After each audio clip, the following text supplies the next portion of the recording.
So those of you who know me or watch my channel know that I'm a big fan of Harn, the fantasy setting by N. Robin Crosby that came out sometime in the early 80s. I want to say 1980, 81, 82, something like that. Big fan of Harn.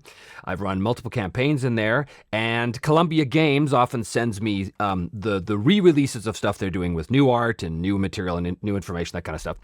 And today is no different because they have sent me the material for their latest Kickstarter project, which is a re-release of the Kingdom of Chybisa. Now, I should say that this name is, like a lot of Harnic names, open to interpretation. So there's a lot of people, I've heard this pronounced Chybisa, I've heard it pronounced Chybisa, whatever. To me, in my personal Harn, it was Chybisa. So that is how I shall refer to it. So when Columbia Games does a re-release of the stuff, what they tend to do, as far as I have seen, is they take all of the stuff that has been produced before, since time out of mind, they put it together, they update the art, but they also update some of the information. They do not get rid of any of the information, or they do not counteract any of the previous information. One of the things I really like about how Columbia Games handles their stuff is that they do not have situations where your material is going to be outdated by some release that they make, and this is no different.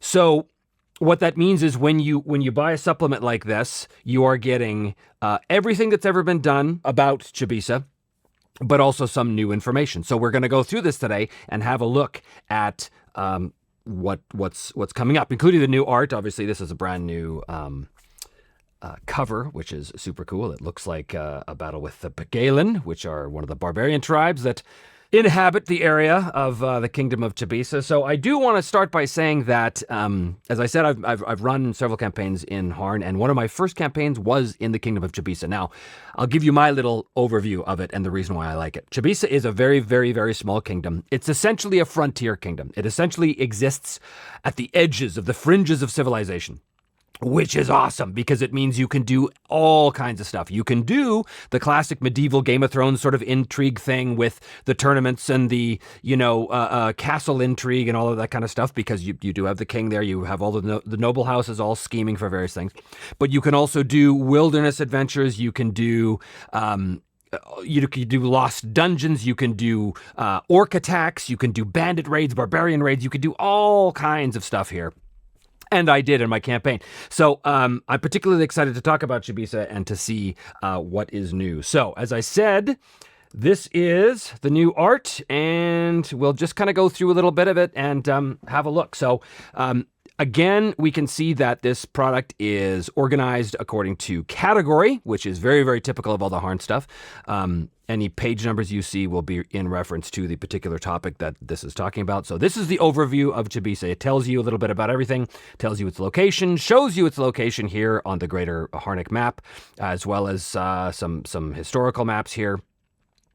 And tells you the monarchs of Chybisa and all of that kind of stuff. This is all the history all the way down to modern times. This here is the peasant's map of Chybisa, or what you would see in world. And this, of course, is the GM's map of Chybisa. So it's very, very small, because each of these hexes is about 12.5 miles across. So Chybisa is very small. You could walk across the kingdom in a day. A day? Maybe 2 days. I can't do math, but it's very, very small. But that actually provides a lot of really interesting opportunities for the kinds of adventures that you can't really have in a much grander kingdom. Like the kingdom to the north is called Kaldor, and Kaldor is a very, very classic feudal kingdom that's undergoing a succession crisis right now. So that's really Game of Thrones stuff. But you can do other versions of it in a smaller kingdom, I found. That's certainly what I did.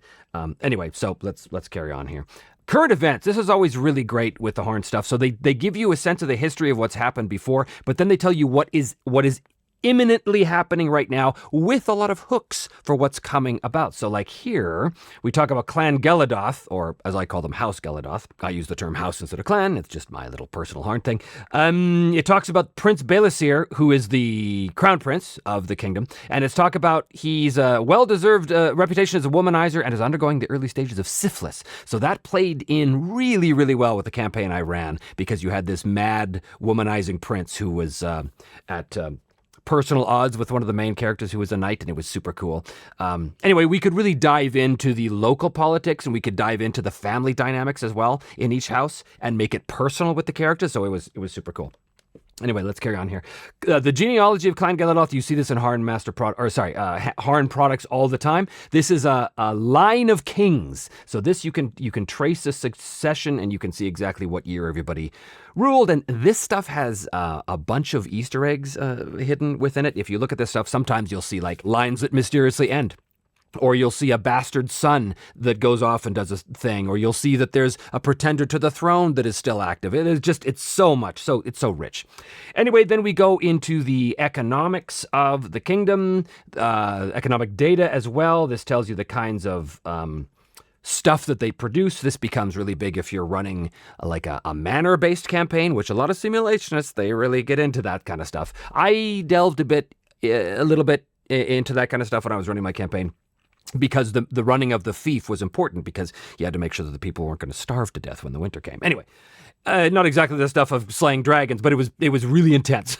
Anyway, we talk about the religion here, and then feast days, festivals, clothing, food and drink. So everything you need to sort of really immerse the players in what it would be like to be walking around Chybisa and partaking in daily life. Then we talk about the various areas in the wilderness. These are chock full of adventure ideas as well. Every paragraph here is going to have something in it that triggers something in your imagination where you go, wait a minute, that sounds like it might be an adventure site here. All kinds of abandoned manors, battlefields and graveyards, burial mounds, dwarven relics. And then we talk about the barbarians. This was a huge deal in my campaign. The Pagalan were the sort of savage barbarians that lived kind of in the northern part of Chybisa. And they were a constant thorn in the side of all of the characters, and it was super cool.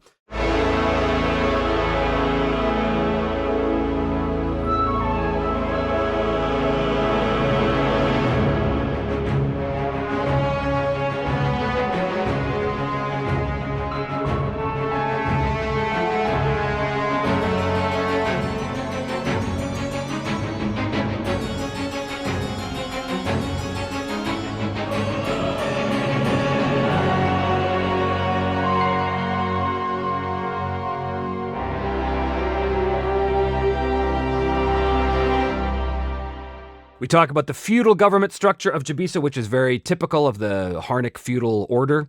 All of the different titles and roles of people in the royal household. And then who these people are with pictures. This is new, at least to my Chybisa supplement is from way back in the 80s, so we didn't have any of these fancy pictures or a lot of these details. So this is really great. You can really dive into the details of who these NPCs are, and it's just everything is just one idea possibility after another. Then we talk about the military resources, the feudal levy, and then always my favorite part of any Harnic supplement is the heraldry, the coat of arms for each great house or the great clans of Chybisa. So it's pretty cool. Lots of details about the sub-infeudation, in other words, how the land is divvied up among the nobles. And then we get into the details of each fief. So these are manors, these are manor houses or castles, keeps. And you can see that here in Arabin, for example, it tells you all kinds of information. It tells you who is the ruler with a little picture of them. And then it shows you how it's sub-infeudated. You can see that Arabin is sort of the main castle that oversees this area, this shire of the kingdom. And then each of these keeps, or feudal manors, along with their holders, the acreage, the land quality, and the households. Now, again, you don't need this if you're having a campaign about going into caves and killing orcs. But if you want to have a campaign that is more about what it's like to really live in a place like this information can be used with great creative tact from a GM who's interested in that kind of thing.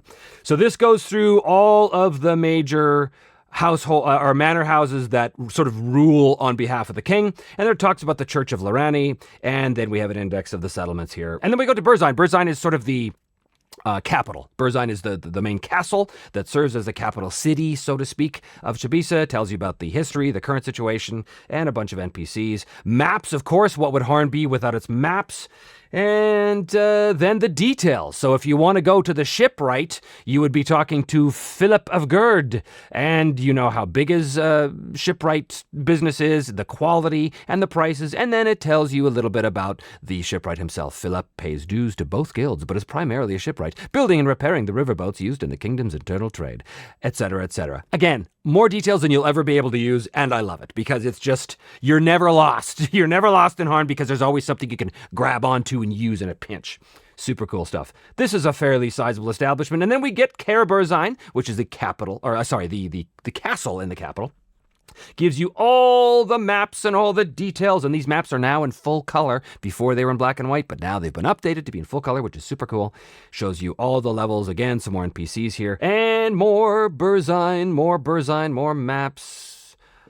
Oh my goodness, it just goes on. All kinds of new art. None of this existed before. Oh, there's Philip of Gerd right there. Look at that. He's got his own write-up. Look at that. And a picture. You've got a picture of what Philip of Gerd's place looks like. Amazing.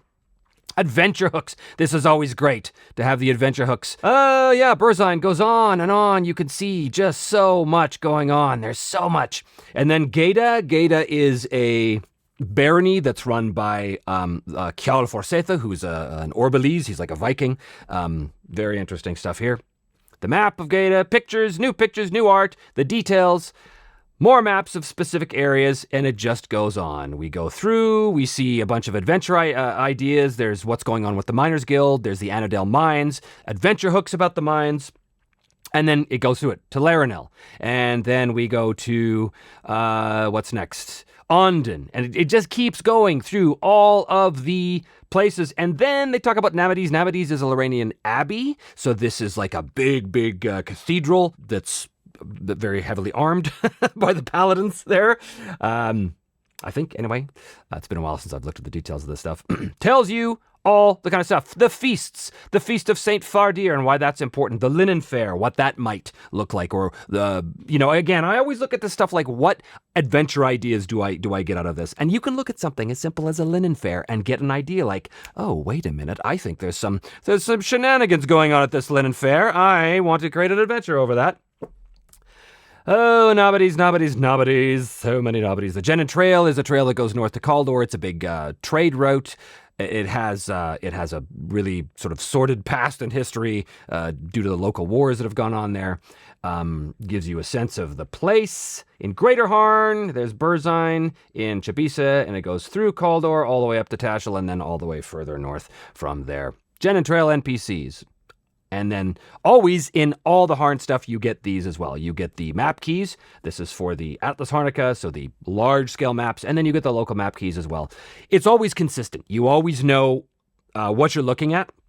And you can always refer back to this key if you need to know what something means. And that looks like it is it for, a mere 137 pages for the supplement. So it's pretty wild, I have to say. Columbia Games, they've been doing new hardback reprints and updates to all of their Harn products over the past couple of years, and every single one is a work of art.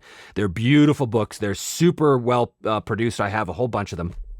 And I'm not saying this because I'm getting paid by Columbia Games or anything. I'm not a paid shill. I'm just a guy who loves the products, and I wanted to be able to help out with these guys. So Columbia Games will be doing a Kickstarter. I think it's launched already, or maybe getting ready to be launched. I'm not exactly sure. But if you want to go check it out, the link for that is below. If you're into an extremely detailed setting that can be chock full of all kinds of adventure types, then I strongly recommend checking out the Kingdom module of Chybisa and the rest of the Harn products as well. That's it for me. I will see you next time on Me, Myself, and I.